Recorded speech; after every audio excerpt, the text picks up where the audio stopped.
자, 오늘은 마가복음 7장으로 넘어갑니다. 예수님께서 이 땅에서 여러 가지 사역을 하실 때 예수님을 추종하는 사람들도 있었지만 끊임없이 예수님을 반대하는 사람들이 나타나죠. 특히 그 당시에 유대인들의 지도자들, 유대교라고 얘기하죠. 그 지도자들은 처음부터 끝까지 예수님을 반대했습니다. 뭐 여러 가지 동기가 있을 텐데요. 어떻든 그들의 입장에서는 예수는 자기들의 세력을 무너뜨리는 자, 또 그들의 입장에서 보면 이단 같은 존재라고 볼 수 있었던 거예요. 그래서 끊임없이 예수님이 하시는 일과 예수님이 전하는 말씀에 대해서 문제를 제기합니다. 오늘 7장에서도 또 문제 제기하는 부분들이 나옵니다. 먼저 1절에서 5절까지 말씀 한번 보겠습니다. 바리새파 사람들과 예루살렘에서 내려온 율법학자 몇 사람이 예수께로 몰려왔다. 그들은 예수의 제자들 가운데 몇 사람이 부정한 손, 곧 씻지 않은 손으로 빵을 먹는 것을 보았다. 바리새파 사람과 모든 유대 사람은 장로들의 전통을 지켜 규례대로 손을 씻지 않고서는 음식을 먹지 않았으며 또 시장에서 돌아오면 몸을 정결하게 하지 않고서는 먹지 않았다. 그 밖에도 그들이 전에 받아 지키는 규례가 많이 있었는데 그것은 곧 잔이나 단지나 녹그릇이나 침대를 씻는 일이다. 그래서 바리새파 사람들과 율법학자들이 예수께 물었다. 왜 당신들의 제자들은 장로들이 전하여 준 전통을 따르지 않고 부정한 손으로 음식을 먹습니까? 이 바리새인과 율법학자들이 문제 제기하는 것 이해하시겠습니까? 그러니까 빵을 먹는데 제자들이 손을 씻지 않고 먹었다는 거예요. 손을 씻지 않았다. 이제 이게 도대체 왜 문제냐? 물론 이제 청결함에도 문제가 있을 수 있는데 이 사람들이 제기한 거는 그게 아니에요. 이거는 종교적 규례를 어겼다는 겁니다. 그 종교적 규례를 여기서 나올 때는 장로들이 정한 규례 이렇게 나옵니다. 그러니까 어떤 면에서는 전통적으로 내려오는 자기 유대교의 어떤 지침이었다는 거예요. 그래서 음식을 먹을 때는 먼저 손을 씻고 먹어야 되는데 하여튼 급했는지 제자들이 그냥 먹은 거예요. 근데 그거를 매의 눈으로 딱 본 겁니다. 그리고 바로 제자들의 문제 제기했지만 이거는 근본적으로 예수님에게 문제를 제기한 것과 이제 똑같은 거죠. 그러면 여기서 이제 핵심 문제가 뭐냐면 장로들의 전통이 도대체 뭐냐는 거예요. 자, 아까 그 구절에서 좀 자세히 이렇게 저렇게 나왔는데 일단 그냥 핵심적을 본다면 왜 음식을 먹기 전에 손을 씻었는가라는 거예요. 지금이야 그냥 위생적인 이유 때문인데 아까 얘기했지만 위생적인 이유가 아니라 그랬죠. 종교적인 이유 때문이라 그랬죠. 근데 요 규정이 만들어지기 전에 성경에서 이야기하는 규정이 있습니다. 그 규정은 뭐냐면 제사장들이 제사를 드리기 전에는 손을 깨끗하게 씻어야 된다.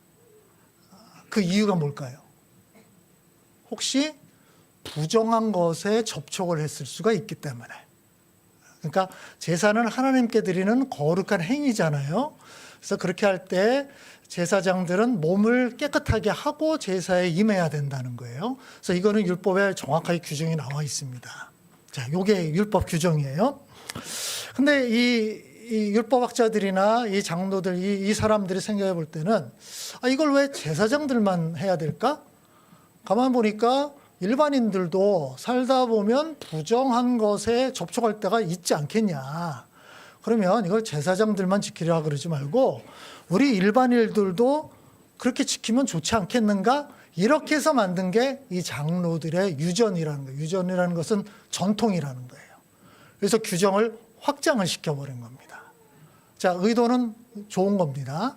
그러니까 제사장을 깨끗하게 하기 위한 것, 그러면 다른 사람들도 깨끗하게 할 수 있지 않겠는가라는 거예요. 자, 하나님께서 구약에는 이런저런 규정을 많이 주셨는데 그 정한 것, 즉 깨끗한 것과 부정한 것에 대한 구분을 많이 했어요. 근데 그 부정한 것의 이제 대표적인 게 이방인이 부정한 존재입니다. 그 다음에 죽은 거, 사체. 이런 거, 이게 뭐 사람이든 동물이든 뭐 어떤 이런 것들 또는 그 피와 관련된 거. 그래서 이제 피가 많이 흐르는 병들이 있잖아요. 우리가 예전에 봤지만 혈루병 같은 거. 그래서 혈루병 환자는 그 자체가 부정하다고 본 겁니다. 이제 피가 하나님께 주신 생명의 근원이라고 봤기 때문에 그것이 유출되는 거는 안 좋은 거라고 본 거예요. 자, 그러면 이제 문제는 뭐냐면 우리가 사회생활을 하다 보면 나도 모르게 그런 것들을 접촉할 수가 있는 거예요. 그러니까 의도적으로는 안 하겠죠. 유대인들은 알고 있으니까. 그거는 부정한 것들이니까 내가 접촉을 하면 안 돼. 혹시 접촉을 하면 나는 손을 씻어야 돼. 정결하게 만들어야 돼. 이건 알고 있어요. 근데 생활하다 보면 모를 때가 있잖아요. 또는 사람들이 많이 다니는 곳에, 이런 시장 같은데. 그럼 누가 올지 모르잖아요. 그럼 내가 뭐 지나다니다 보면 뭐가 어떻게 접촉을 했는지 모르잖아요. 그래서 이 사람들이, 장로들이 이 규정을 만든 겁니다. 그래서 어떤 밖에서 나가서 돌아다니고 이렇게 하다가 집에 들어올 때는 혹시 모르니까 씻어라. 그래서 이 규정들을 하나 둘씩 계속 만들어낸 겁니다. 이게 원래 하나 만들어내면 그 다음 계속 만들어져요. 더 철저하게 지키기 위해서요. 그래서 아까 있는 말씀대로 뭐 여러 가지 것들이 이제 계속 만들어진 겁니다. 그 만들어진 거는 성경에 없는 거예요. 성경에는 간단한 것만 나와 있습니다. 부정한 것을 접촉하지 말아라. 끝. 근데 여기서 이제 부정하고 정가하는 걸로 더 세분화시키고 그렇게 됐을 때 우리가 어떻게 정하게 만들까? 그런 것들을 계속 만들어낸 거예요. 그래서 이제 그 중에 하나가 모든 사람들이 음식을 먹기 전에는 손을 씻어라. 왜 그러냐? 만약에 내가 부정한 것을 접촉했다? 그럼 음식을 이 사람들이 이제 손으로 빵을 뜯어 먹을 거잖아요. 그러면 부정한 게 빵에 접촉이 되죠? 그게 우리 속에 들어가잖아요. 그럼 내가 더 완전히 부정해진다고 본 거예요. 이게 내 속 안으로 들어가니까. 그래서 손을 철저하게 씻고 먹어야 된다라고 규정을 하고 있습니다. 재미난 이야기가 전해지는데, 그래서 이 이스라엘의 지도자들은 이 규정을 특히 잘 지켰어요. 여기서 문제 제기했던 바리새인들과 장로들이나 율법학자들은요. 그런데 어떤 랍비가 뭐 어떤 이유로 로마의 감옥에 갇혔습니다. 얼마 지나지 않아서 죽었어요. 감옥에서. 왜 죽었을까요? 사인을 봤더니 영양실조예요. 손을 씻을 수가 없어서 음식 먹기를 거부한 거예요. 그러니까 이렇게 철저히 지킨 거예요. 그러니까 자기는 음식 먹기 전에 손을 씻어야 돼요. 감옥에서 누가 그렇게 물을 갖다 줍니까? 죄수한테? 안 갖다 주잖아요. 그러니까 자기는 손을 못 씻으니까 음식을 먹을 수가 없다? 안 먹은 거예요? 그래서 죽었어요. 대단하죠? 순교자입니까? 뭐 그렇게 볼 수도 있어요. 유대인의 관점에서 보면. 이럴 정도로 이 사람들은 이 규정을 굉장히 철저하게 지킨 겁니다. 근데 예수님의 제자들이 가만 봤더니 그냥 먹는 거예요. 이게 문제 제기한 거죠. 더군다나 예수님은 그 당시에 뭐 랍비로 충성받기도 하고 유대인의 지도자로 인정받기도 하잖아요. 그러면 이런 규례를 잘 지켜야 되는데 안 지키니까. 그래서 문제를 제기한 겁니다. 자, 예수님께서 이 문제 제기한 거를 옆에서 들은 거죠. 듣고 나서 바로 이제 응답하십니다. 세 가지 방향에서 응답을 하시는데 첫 번째는 6절, 7절에 나옵니다. 같이 읽읍시다. 예수께서 그들에게 대답하셨다. 이사야가 너희 같은 위선자들을 두고 적절히 예언하였다. 이렇게 기록되어 있다. 이 백성은 입술로는 나를 공경해도 마음은 내게서 멀리 떠나 있다. 그들은 사람의 훈계를 교리로 가르치며 나를 헛되이 예배한다. 자, 첫 번째 얘기는 이겁니다. 너희들 겉으로는 하나님의 법을 굉장히 열심히 지키는 것 같은데 내가 볼 때 실제로는 아니야. 요거를 지적하시는 거예요. 일단 서론격으로 요 문제를 제기합니다. 즉 이거는 위선이다. 너희들이 율법을 엄청나게 잘 지키는 것 같지만 내가 볼 때는 그렇죠. 자, 요 자세한 내용은 나중에 계속 나오게 될 거예요. 예수님께서 바리새인들과 율법학자들 비판했을 때 늘 외식하는 자들 이런 비판을 하는 거 기억하시죠? 그게 바로 요 가식입니다. 겉으로는 잘하는 것 같은데 실제로는 아닌 거. 자, 바로 요거를 얘기합니다. 너희들이 그렇게 엄청나게 잘 지키는 것 같아? 근데 내가 볼 때는 실제로 지켜야 되는 거는 너무 안 지키고 있어라고 일단 문제를 제기하고요. 두 번째로 인간이 만든 이 전통에 대해서 이제 비판하죠. 8절에 13절 또 같이 읽읍시다. 너희는 하나님의 계명을 버리고 사람의 전통을 지키고 있다. 또 그들에게 말씀하셨다. 너희는 너희의 전통을 지키려고 하나님의 계명을 잘도 저버린다. 모세가 말하기를 내 아버지와 내 어머니를 공경하여라 하고 또 아버지나 어머니를 욕하는 자는 반드시 죽을 것이다 하였다. 그러나 너희는 말한다. 누구든지 아버지나 어머니에게 말하기를 내게서 받으실 것이 고르반 곧 하나님께 드리는 예물이 되었습니다 하고 말만 하면 그만이라고 말한다. 그러면서 아버지나 어머니에게 그 이상 아무것도 해드리지 못하게 한다. 너희는 너희가 물려받은 전통을 가지고 하나님의 말씀을 헛되게 하며 또 이와 같은 일을 많이 한다. 자, 두 번째 비판은 이겁니다. 아까 제가 설명했듯이 장로들이 주 만들어낸 규정들이 있다 그랬죠. 근데 그건 원래 하나님이 만든 규정이 아니에요. 하나님의 규정은 단순하고 심플합니다. 근데 이 장로들이 계속 덧붙여서 엄청나게 많이 만들었어요. 자, 이 유대인들은 이 규정을 지키는 데는 열심인데 정작 하나님이 말씀하신 요 핵심은 빼놨다. 예수는 요걸 지적하는 겁니다. 진짜 하나님이 이건 중요해 라고 말씀하신 거는 정작 사라져버리고 사람들이 만든 규정만 열심히 지키고 있더라. 그리고 예를 하나 드시는 거예요. 너희들의 그런 예가 왜냐하면 고르반이라는 겁니다. 고르반은 원래 히브리어입니다. 여기 빠졌죠. 예, 빠졌어요. 제가 히브리어도 적어놨는데 히브리어로도 고르바네라고 읽어요. 코르반. 그 다음 요는 헬라어래요. 헬라어도 그냥 코르반입니다. 그래서 우리말로도 그냥 고르반이에요. 그냥 그대로 음을 그대로 따와서 언급한 건데 이게 이제 뭐냐면 여기 설명이 있는 것처럼 이런 거예요. 원래 성경에 보면 십계명에도 있듯이 너희 부모를 공경하라 이렇게 나오죠. 그죠? 십계명뿐만 아니라 다른 율법에도 부속 율법에도 이런 규정이 나옵니다. 그래서 부모를 제대로 공경하지 않으면 하나님께서 엄청나게 벌을 내리겠다는 이 얘기가 나와요. 이거 굉장히 분명한 겁니다. 근데 또 다른 측면에서는 하나님께서 서원이라는 것에 대한 이야기도 하죠. 그죠? 네가 하나님께 이렇게 하기로 약속을 하면 그걸 반드시 지켜라. 이런 얘기도 나와요. 자, 유대인들이 요거를 뭔가 교묘하게 결합을 시킵니다. 그래서 어떻게 하냐면 어떤 사람이 자기의 재산이 있어요.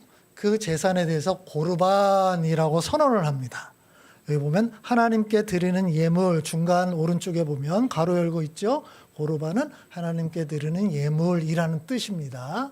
즉 내가 가지고 있는 재산은 이제 다 하나님께 드리는 예물입니다라고 선언을 해요. 서약을 하는 거예요. 그렇게 되면 요거는 다른 누구도 터치할 수 없습니다. 이건 하나님께 드려졌잖아요. 그렇죠? 그래서 다 하나님께 드려진 거예요. 그럼 이 사람은 뭘 먹고 사느냐? 단서가 있습니다. 이 사람이 살아가는 동안은 요거를 사용할 수 있어요. 하나님께 완전히 귀속될 때는 죽을 때예요. 요게 장로들이 만든 규정이에요. 죽은 다음에 그 사람의 재산은 다 하나님께 귀속된다. 하나님께 귀속된다는 건 어디로 간다는 거죠? 실제적으로 성전으로 간다는 거예요. 그렇죠? 성전으로 간다는 거예요. 자, 뭔가 좀 꿍꿍이 속이 있는 것 같은 느낌이 들죠? 그렇죠? 자, 이래서 요게 두 가지 뭐가 이게 좀 불순한 의도가 딱 맞아 떨어진 겁니다. 하나는 종교 지도자들의 입장에서는 이 사람의 재산을 사후에 다 받을 수가 있어요. 유산을. 그러니까 하나님께 바쳐진 거로 선언이 됐으니까 다른 사람들은 손을 못 대는 거예요. 그러니까 성전의 재산을 불릴 수가 있어요. 그러니까 성전 이게 뭐 그 이후에도 모든 종교 지도자들은 이런 욕심들이 또 있거든요. 이런 욕심이 채워져요. 그러면 이 고르반을 선언한 사람은 어떤 겁니까? 다른 사람이 자기의 재산을 터치하지 못하게 하는 효과가 있는 거예요. 자, 심지어 부모도요. 부모도. 그래서 여러분 효심이 깊은 자식을 생각하면 안 됩니다. 그냥. 근데 뭐 어떻든 부모에게 자기의 재산을 별로 쓰고 싶지 않아. 그럼 고르반을 선언하면 돼. 그러면 심지어 부모라고 할지라도 이건 부모보다 하나님이 더 위니까 하나님께 바쳐진 거잖아요. 부모에게 안 써도 돼. 괜찮은 거예요. 그 의무, 부모 부양의 의무에서 면제가 되는 겁니다. 이걸 종교 지도자들이 허락을 해주는 거예요. 이건 하나님 거야. 그러니까 넌 이제 부모 부양 뭐 이런 거 안 해도 괜찮아. 자, 이러면은 이게 악용 가능하죠. 그렇죠? 자기가 살아 있을 동안은 얼마든지 쓸 수 있습니다.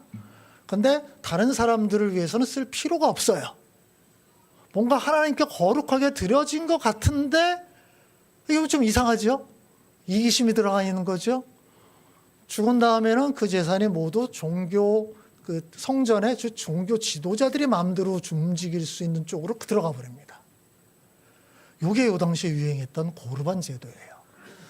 예수님께서 아마 평소에 이 문제에 대해서 문제의식을 가지고 있었을 거예요. 그래서 요거를 딱 제기합니다. 예를 드는 거예요. 무슨 예일까요? 아까 얘기했듯이 원래 하나님께서는 너희 부모를 공경해라. 그 안에는 그들의 삶이 힘들고 그럴 때 부양해라는 것도 당연히 포함될 거다. 이게 하나님의 뜻이라는 거예요. 근데 이게 명백한 뜻이잖아요. 고르반 제도는 누가 만든 겁니까? 장로들이 만든 거예요. 장로들이 만든 제도가 하나님이 만든 부모 공경하는 것보다 위에 올라가 버린 겁니다. 이게 바로 예수님께서 말씀하신 너희가 하나님의 계명을 버리고 사람의 전통을 지키고 있다. 이렇게 얘기한 겁니다. 원래 종교가 좀 오래되면 이런 현상이 벌어져요. 원래 어디서 출발했지? 이거 이제 기억이 없어. 그냥 온갖 규정들만 기억만 나는 거예요. 그래서 그거 지키느라 정신이 없어요. 이게 어디서부터 온 거야? 몰라요. 그거 문제 제기하면 너 왜 그 문제 제기해? 그냥 지켜. 이 믿음이 없는 놈아. 뭐 이렇게 막 야단을 치거든요. 그러니까 이 당시도 이런 모습들이었던 거예요. 그래서 예수님께서 너희들이 바로 그런 행태를 하는 거 아니냐? 그 얘기는 뭐죠? 지금 음식을 먹을 때 손 씻는 문제도 같은 거다.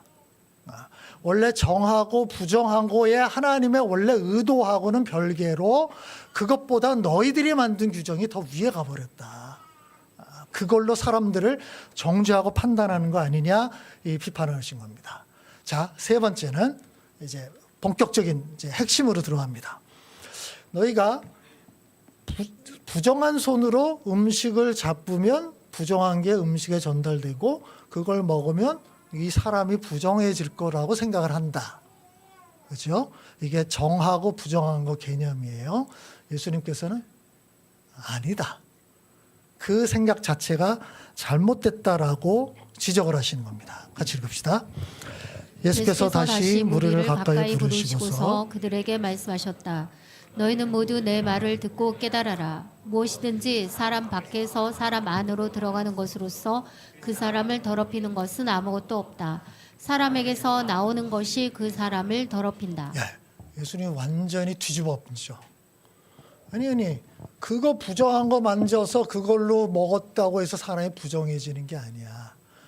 사람의 진짜 부정해지는 건 속에서부터 나오는 거야. 속에서부터 나오는 게 뭘까요? 배설물 얘기할까요? 아니죠. 그래서 제자들이 궁금해서 이렇게 물었습니다. 이게 도대체 뭡니까?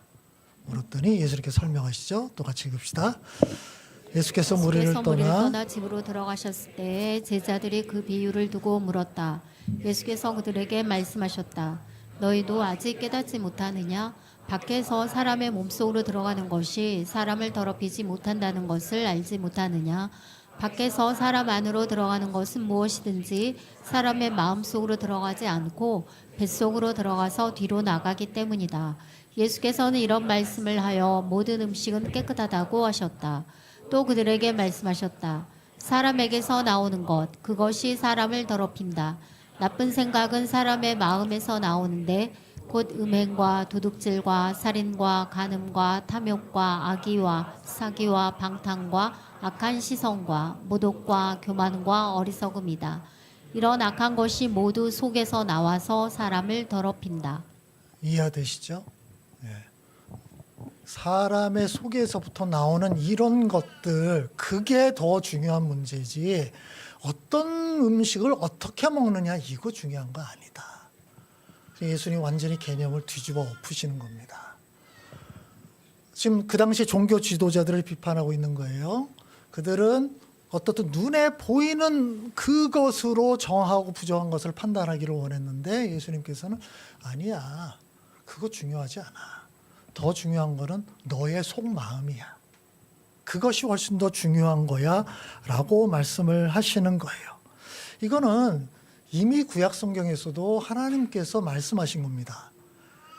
예레미야 19장 9절에 그렇게 만물보다 더 거짓되고 썩은 것 그게 뭐냐? 사람의 마음. 이미 구약에서도 얘기했던 거거든요. 그러니까 예수님이 전혀 새로운 거를 말씀하시는 게 아니에요. 하나님께서도 계속해서 그 말씀을 하신 거거든요. 그럼 구약에서 어떤 외적인 규정을 만드는 이유는 뭘까요? 그것을 통해서 예시를 하는 거예요. 원래 네 마음속에 있는 것들이 부정한 것. 그러니까 구약의 모델은 뭐냐면 눈에 보이는 것을 통해서 눈에 보이지 않는 것들을 드러내주는 거예요. 구약은. 예수님은 이제 신약 시대에 가면은 이제 이런 정도는 필요 없다. 이젠 좀 더 성숙한 시대가 됐으니까 그냥 아예 직접적으로 속에 있는 것의 중요성을 말씀하시는 거거든요. 그래서 구약에서부터 계속 내려오는 것인 거예요. 자, 예수님이 세 가지 방식으로 이제 밖에서부터 쭉 들어와서 결국 핵심을 딱 찌른 거죠. 음식 먹는 거, 씻지 않은 손으로 먹는 거, 이게 그 사람을 부정하게 만드는 거 아니다. 진짜 부정한 거는 그 사람에서부터 나오는 거야. 이거는 누구를 비판할 거죠? 바로 문제 제기한 바리새인들과 율법학자들을 이런 사람들이라고 비판한 거예요. 니들이 바로 그런 자들 아니냐. 그런 거 가지고 사람을 그냥 올가매려고 그러고 어떻게든 무너뜨리려고 그러고 그 마음 상태가 너를 부정하게 만든다. 그거를 해결해야 되지 않느냐. 이 말씀을 하시는 겁니다. 어떻든 지금 여기에서 충돌되는 문제는 뭐냐면 유대인들의 종교 지도자들은 자기들이 오랫동안 지켜왔던 장로들의 유전은 다른 말로 하면 전통이라고 얘기할 수 있어요. 그 전통을 지켜야 된다고 생각합니다. 전통을 지키지 않으면 이거는 죽어도 마땅하다고 생각해요.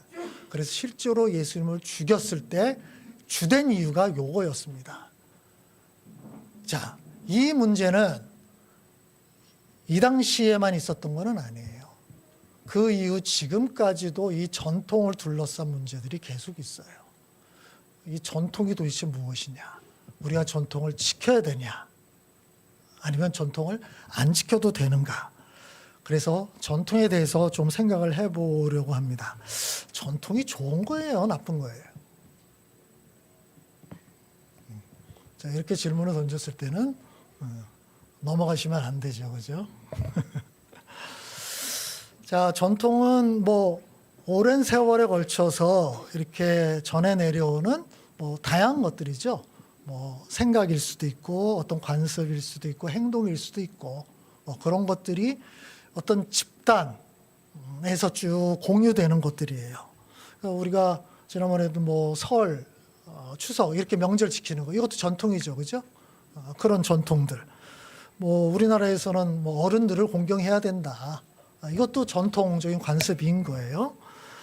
그런 것들이 있고 다른 나라 같은 데도 그런 전통들이 쭉 있습니다. 뭐 이슬람권에서는 뭐 일부 다처제 문화 이것도 오랫동안 내려왔던 전통인 거예요. 인도에 법적으로는 없어졌지만 여전히 근절되지 않는 게 카스트 제도예요. 그죠? 너무나 오랫동안 내려왔던 전통이기 때문에 법으로 아무리 금지를 해도 이게 쉽게 없어지지 않아요. 이게 전통의 힘이거든요. 그래서 우리나라도 설을 예전에 없애려고 그랬잖아요. 예전에는 신정, 구정이라 그랬고 그래서 구정을 없애려고 굉장히 시도를 많이 했는데 결국 정부가 굴복을 해버렸죠. 그러니까 그렇게 쉽게 없어지는 게 아니니까요. 자, 이런 것들을 전통이라고 하는 건데요. 그렇게 오랜 세월 동안 어떤 것들이 전해져 내려올 때는 이유가 있는 겁니다. 이유가 있어요. 좀 긍정적인 측면에서 보면 그게 사람들의 삶을 어떻게 보면 좀 편안하게 해준다, 또는 뭔가 도와준다, 또는 사회 질서를 잡아준다, 이런 긍정적인 측면이 있습니다. 그러니까 그게 살아남은 거예요. 근데 그걸 또 부정적인 측면에서 보면 이게 권력자들이 이거를 이용하는 것이 아닐까라고 생각할 수도 있어요. 자, 저는 카스트 제도를 그런 거라고 좀 보는데요. 종교와 권력이 결탁해서 만들어 놓은 제도, 이런 거거든요. 그래서 정치와 종교가 결합이 되면 굉장히 무서운 겁니다. 그래서 정교 분리라는 것이 중요한 부분이거든요. 대표적인 카스트 제도예요. 그래서 그렇게 되니까 이거 완전히 사람이 태어날 때부터 그냥 규정이 돼버리잖아요. 신분이 규정이 돼버리는 거거든요. 자, 이런 것들, 그러니까 전통은 좋은 측면도 있을 수 있고 안 좋은 측면도 있을 수 있습니다. 사람들마다 전통에 대해 대하는 태도들이 다 다릅니다. 대개 진보적인 사람들은 어떻죠? 전통에 대해서 좀 부정적이죠. 전통을 타파. 그래서 그들은 구습이라고 얘기합니다. 전통은 구습. 오래된 잘못된 습성들을 타파해야 된다고 생각해요. 진보주의자들은 되게 미래지향적이거든요. 그래서 미래를 향해 나가려면 과거와 아주 급격하게 단절해야 된다고 생각을 하는 거예요. 그래서 잘못된 전통을 개혁하려는 열정이 굉장히 강합니다. 그래서 뭐 어쨌든 예전에 지켜오던 것들 그거 왜 지켜야 된다, 왜 지켜야 된다. 계속 하여튼 이 진보자들은 약간 삐딱선을 타는 듯한 느낌이에요. 계속 그거 왜 해야 되는데? 할 필요 없어. 그거 왜 해야 되는데? 계속 문제. 그러면 이렇게 문제 제기하면 그걸 지켜오는 사람들 별로 딱히 할 말은 없습니다. 설을 우리가 왜 지켜야 돼? 그럼 왜 지켜야 되죠?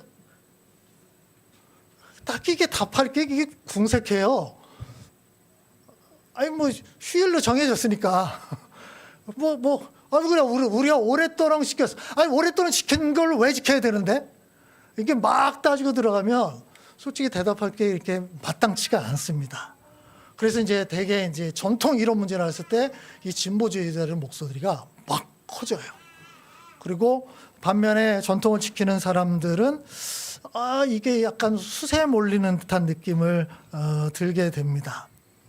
근데 그렇게 돼서 나쁜 잘못된 전통을 이렇게 개선하는 효과들이 분명히 있습니다. 구습이 많이 타파가 됐죠. 지금 우리 사회도 계속해서 하고 있는 게 예를 들어서 가부장 제도 같은 경우, 그죠? 남성 위주의 가부장 제도가 지금 계속해서 변화되고 있잖아요. 그래서 지금 완전히 보편적으로 우리 사회 전체가 그야말로 100년도 안 돼서, 100년이 뭐예요? 거의 50년도 안 돼서 생각이 완전히 급격히 변했잖아요. 그렇죠? 이런 것처럼 이거는 진보주의자들의 공헌이라고 볼 수 있어요. 왜 수천 년 동안 내려왔던 이 가부장주의, 왜 그게 옳은데, 왜 그렇게 해야 되는데 라고 문제를 제기했고, 그 문제 제기가 많은 사람들의 공감을 얻은 거예요.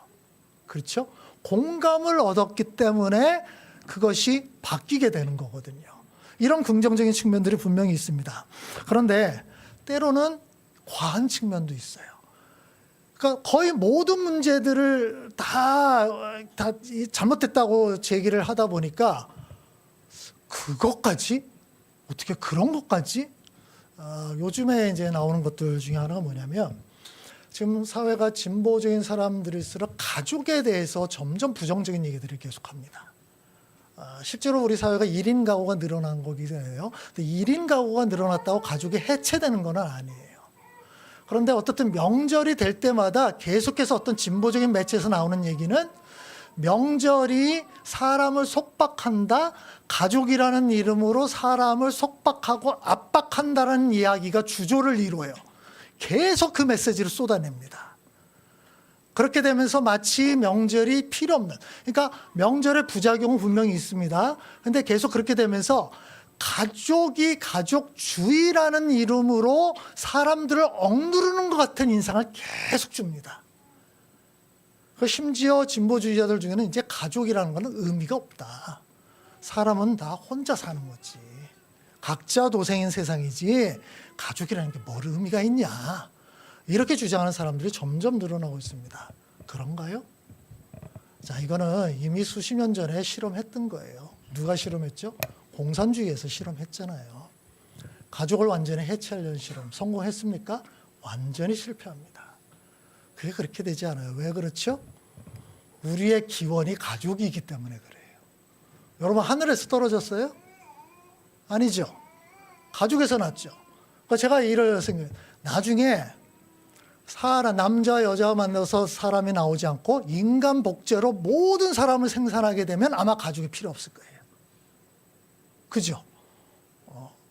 뭐 아빠 엄마 뭐 이렇게 가족이 필요 없는 거잖아요. 그러니까 공장에서 그냥 인간을 자 오늘 몇 명 생산할까? 100명. 오케이 100명. 도장 꽉 찍고 100명 그냥 인간 복제 막 만들어내. 이러면 가족의 의미가 없어질 거예요. 그럼 그 사회가 괜찮을까요? SF 소설들이나 영화들을 보면 그게 유토피아가 아니라 디스토피아라는 것들을 계속 얘기합니다. 왜냐하면 이거는 인간의 기본 본성에 어긋나는 부분들이 있거든요. 그러니까 가족주의라는 것으로 부정적인 부분들이 분명히 있지만 그것이 가족 해체로 나아갈 때 이것이 진정으로 옳은 방향인가에 대한 고민을 해야 될 부분이 있는 거예요. 그래서 진보주의자들이 좀 과도하게 가는 경향들이 있습니다. 이게 기독교 안에서도 그런 부분들이 있죠. 교회가 문제가 굉장히 많습니다. 그렇죠? 지금 한국 교회가 계속 무너져 내려가고 있다는 거예요. 근데 여러분 잘 생각해보세요. 교회 문제의 주된 주범이 누굽니까? 교회 문제를 일으키는 주범이 누구예요? 솔직하게 목사들이죠. 그죠? 목사들이죠. 물론 이제 그 목사들을 그렇게 하도록 방조하고 부추기는 또 성도들이 있죠. 그렇죠? 그렇게 되지만 그 사람들이 문제인 거지 교회라는 제도 시스템 자체가 문제인가? 그건 좀 구분해서 생각을 해봐야 돼요. 근데 교회를 비판하는 사람들은 이 두 가지를 섞어서 비판을 해버립니다. 그냥 우리나라의 대통령이 문제가 있어 탄핵을 했어요. 대통령제가 문제입니까? 생각을 해볼 수는 있어요. 그러면 대통령제를 바꾼다고 그러면 그걸 바꿔서 내각제로 바꾼 데가 문제가 해결이 될까요? 꼭 그런 문제는 아니에요. 그 두 가지는 분리해서 생각해야 될 필요가 있습니다. 교회에 대해서도 그렇게 생각해야 되는데 사람들이 그렇게 생각을 안 해요. 그래서 좀 진보적인 사람들은 한국 교회 문제가 많아. 그러니까 교회는 없어져야 돼. 이렇게 얘기를 해요. 정말 어리석은 생각입니다. 이거는 뭐하고 똑같으냐면 저 사람이 범죄를 계속 저질러 저 사람은 죽여버려야 돼. 이거 똑같은 거예요. 좀도둑도 이게 계속 물건 훔치고 저렇게 훔치고 한 3번 훔쳤어. 저 사람은 이제 의미가 없어. 저 사람 죽여버려야 돼. 괜찮은가요? 그런가요? 그러면 이 세상에 남아있을 사람이 몇 명이 될까요? 이런 겁니다. 이게 이제 진보적인 사람들의 성향하고 상당히 비슷해요. 뭔가 단칼에 잘라버리려는 생각들이 너무 강해요. 근데 세상 모든 일들이 이렇게 단칼에 해결되지 않습니다. 그렇게 된다면 그건 부메랑에 대해서 자기한테도 돌아와요. 자기도 단칼에 잘려버립니다.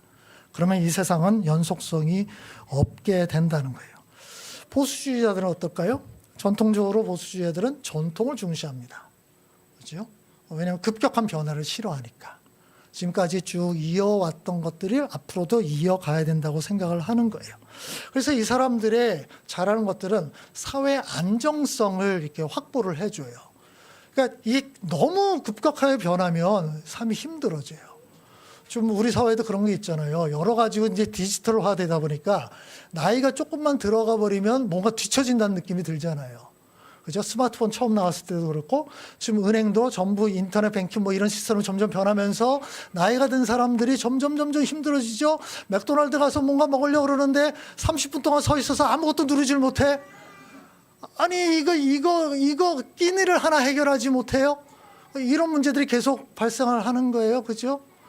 보수주의자들은 이것도 사람이 적응할 수 있는 정도 수준에서 변화를 좀 가야 되지 않냐. 이게 보수주의자입니다. 사람보다 앞서가면 이거 안 되지 않냐. 이런 것들이에요. 근데 요 생각이 좋은데 여기서 지나치면 어떻게 됩니까? 아예 나가지 말자라고까지 가게 돼요. 나 새로운 거 배우기 싫어. 자, 1년에 하나씩만 배우자. 요 정도는 할 수 있지 않느냐 했는데, 아니, 나 싫어. 그냥 나 10년에 하나만 배울래.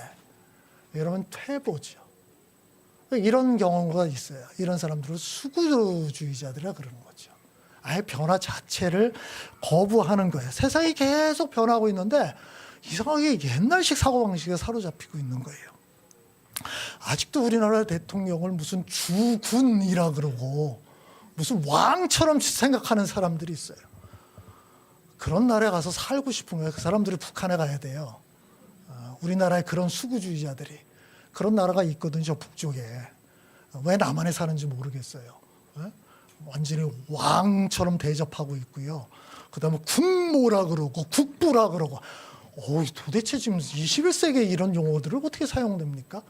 이런 사람들이 보수주의자래요. 이건 보수주의자가 아닙니다. 이건 수구주의자들인 거예요. 시대가 변했다는 것을 인식하지 못하는 거예요. 기독교에서도 그런 성향들이 계속 있는 거죠. 시대가 변하면서 성경의 본질을 지켜야 될 것들이 있지만 본질에서 벗어난, 즉 아까 바리새인들과 장로들이 지키는 것처럼 인간이 만든 어떤 제도들이 있을 수 있어요. 근데 그거를 그냥 끝까지 고수하는 사람들이 있거든요. 이게 이제 문제인 거예요. 자, 이 얘기는 제가 가끔 하지만 또 오늘도 얘기합니다. 우리나라의 금주 문화가 언제 시작이 됐을까요? 물론 초기 교회부터 시작이 됐습니다. 그 당시에 선교사들이 왜 금주 문화를 도입했을까요? 한국 교회. 그때 구한말 시대에 한국 사회가 이 술 때문에 무너져 내려가는 상황을 봤기 때문이에요. 그래서 그들은 이거는 국가를 살리기 위해서도 금주를 해야 된다라고 생각을 한 거예요. 전 세계 2000년 기독교 역사에서 전 세계 200개 국가가 넘는 국가에서 금주를 거의 아주 철저한 계율로 만든 나라는 미국과 미국의 그 보수 기독교와 대한민국밖에 없어요. 기독교 역사 2000년 동안에도 그렇지 않습니다. 제가 지난주에 독일을 갔다 왔거든요. 독일의 루터의 종교개혁지. 루터는 뭘 그렇게 제호한 사람이에요? 맥주를 그렇게 사랑한 사람입니다. 제가 그 얘기를 여러 번 하죠. 루터의 집 지하에는 맥주 양조 시설이 있었어요. 그의 아내가 하는 주된 일은 맥주를 만들어서 갖다 주는 거예요. 칼빈이 가장 사랑했던 게 뭔지 아세요? 포도주입니다. 칼빈은 프랑스 사람이었거든요. 그래서 칼빈이 받은 월급의 내역을 보면 포도주 몇 통이 들어가 있어요. 그걸 좋아한 거예요. 물론 사람들이 유럽은 물이 별로 안 좋아서 그렇게 됐지만 그럼에도 불구하고 이건 알코올 음료예요. 어떻든 그 사람들은 그걸 너무 좋아했고요. 그 이후로도 그 전후로도 이거에 대해서 금지했던 예 거의 없습니다. 이게 들어간 거는 청교도들이 미국에 들어가서 청교도도 미국 가서 처음에 갔을 때도 금주하지 않았습니다. 어느 순간에 이게 금주가 들어갔고요. 고 선교사들이 우리나라에 들어오면서 우리나라 상황에 맞춰서 금주가 아주 계명처럼 마치 그리스도인이 술 마시면 아주 큰일 나는 것처럼 이게 바로 장로들이 만든 율법이에요. 자, 이게 우리나라 기독교인들이 지금 몇백, 600만이라 그러는데 그 성인들 중에서 조사를 해보면 어떨까 싶어요. 술을 마시는 기독교인은 몇 명이나 되면 몇 명 될까요? 자, 성인들 500만이라고 합시다. 기독교인 중에 술 마시는 기독교인들 몇 명 있을까요? 정말 다 안 마실까요? 정말 믿음으로 사는 사람들일까요? 그러니까 이게 인간이 만든 잘못된 제도는 이런 식으로 뭔가 현실과 이상의 괴리 현상이 벌어집니다. 그러니까 봐야 돼요. 성경을 딱 보면요. 술에 대해서 그렇게 얘기하지 않아요. 그게 하나님의 말씀의 이야기고요. 그 다음에 사람들이 만든 제도예요. 하나님의 말씀을 사람의 제도로 덮어버린 겁니다. 이런 일들이 계속 벌어지는 거예요. 우리는 끊임없이 이런 것들에 대해서 문제를 제기하고 생각을 해야 되는 거예요. 그래서 여기에서 우리는 전통과 전통주의를 구분을 해야 됩니다. 좋은 전통은 있을 수 있습니다. 하나님께서 정말 중요하다고 말씀하신 것들이 있어요. 그렇죠? 우리가 왜 일주일마다 한 번씩 모여서 예배를 드릴까요?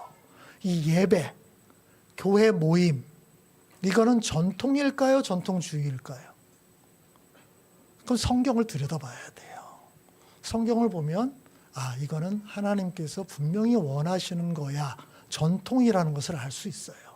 이건 우리가 어떻게든 지켜가야 될 것들이다. 시대가 변해도 내 상황이 변해도 이거는 하나님께서 중요하다고 했어. 내가 그걸 아직 이해를 못하더라도 하나님이 중요하게 여겼을 때는 이유가 있을 거야. 이게 전통에 대한 존중이에요. 그죠? 근데 또 많은 것들에 우리가 이렇게 저렇게 하고 있어. 그래서 새벽 기도를 해? 금요 철야 기도를 해? 이거 전통일까요? 전통주의일까요? 이거는 성경에 명확하게 규정된 게 아닙니다. 그러니까 사람들이 필요에 따라 만든 거예요. 그러니까 필요에 따라 하면 되고 필요하지 않으면 안 해도 되는 거예요. 기도라는 거는 전통이지만 기도를 어떤 방식으로 해야 될 것인가는 잘못하면 전통주의에 빠질 수 있습니다. 우리가 이거를 늘 예민하게 살펴봐야 되는 거예요. 여러분은 개인적인 삶에 있어서도 이 부분을 잘 보셔야 됩니다. 여러분이 혹시 진보적인 성향을 가지고 있다면 뭔가 계속 삐딱선을 탈 가능성이 있습니다. 계속 뭔가 이게 남들이 다 하는 것들을 왜 해야 돼? 왜 해야 돼? 뭐 이렇게. 이거 질문은 좋아요. 왜 해야 돼? 그 다음에 답을 찾아야죠. 왜 해야 돼? 라고 질문 던지고 답을 찾지 않고 안 하는 거, 요거는 문제입니다. 이거 왜 해야 돼? 왜 해야 돼? 왜 주일날마다 교회 가야 돼? 왜 예배 드려야 돼? 이거 질문은 좋아요. 그러면 거기에 대한 답을 찾아야 돼요. 찾으려는 노력을 해야 되는 게 전통인지 전통주의인지. 그러고 나서 내가 판단을 하면 됩니다. 그런 면에서 이 사람들이 기여하는 바가 분명히 있거든요. 교회적으로도 우리는 계속 이 질문을 던져야 돼요. 우리 한국교회가 지금까지 이렇게 쭉 해왔다. 140년, 150년 동안 이렇게 해왔다. 그러니까 우리도 그렇게 해야 돼? 아닌 거예요. 그게 전통에 해당될까, 전통주의에 해당될까를 봐야 됩니다. 우리 교회를 외부에서 보면 어떤 사람들은 굉장히 보수적인 교회라 그러고요. 어떤 사람들은 굉장히 진보적인 교회라 그럽니다. 그런 면들이 있지 않아요? 그죠? 지금도 제가 지난주에 근데 우리 교회에 십자가가 없는 거 가지고서 무슨 교회가 십자가가 없냐 이런 얘기. 십자가 없죠, 그죠? 십자가 왜 없어요? 여기 있잖아요, 여기 이렇게. 저 난간에 십자가 안 보입니까? 이거 다 십자가 아니에요? 이거 다. 이거 보면 여기 기둥에도 다 십자가 있네요. 뭐 빨간색이어야지만 십자가입니까? 왜 교회 안에 십자가가 있어야 돼요? 성경에 그렇게 규정되어 있나요? 아니잖아요. 그건 전통주의예요. 그래서 우리는 필요하면 십자가를 걸 수도 있습니다. 그렇죠? 그건 우리가 판단을 하면 되는 거예요. 장로와 집사가 우리 교회는 없습니다. 성경에 장로 집사를 세우라라고 나와 있나요? 그렇게 나와 있지 않습니다. 그 시대에는 장로 집사라는 사람들이 있었어요.